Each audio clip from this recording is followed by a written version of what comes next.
Alright, so running everything through the dry magnetic separator from mining magnets.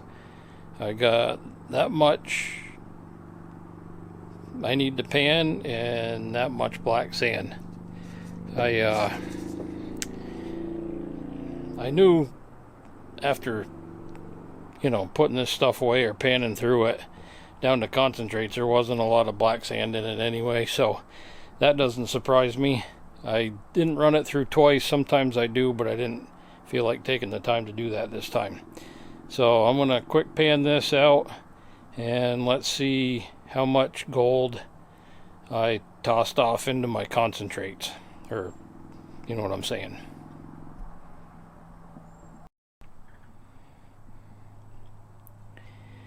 Well, that's not a bad little bit of gold that was mixed in with my concentrates.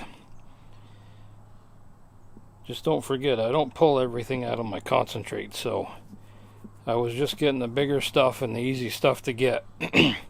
My philosophy is, on the river, the more material you run, the more gold you get, so I don't waste a lot of time filtering down my concentrating my material down, way down, to get every piece of gold out of it on the river. So quick concentrate, quick fan back, pull some of the bigger pieces out with the snuffer bottle so it's a little easier to process at home, and then do the dirt later. It's after work, it's super hot out.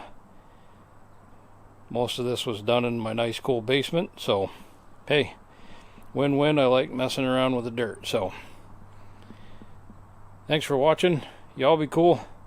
Take it easy.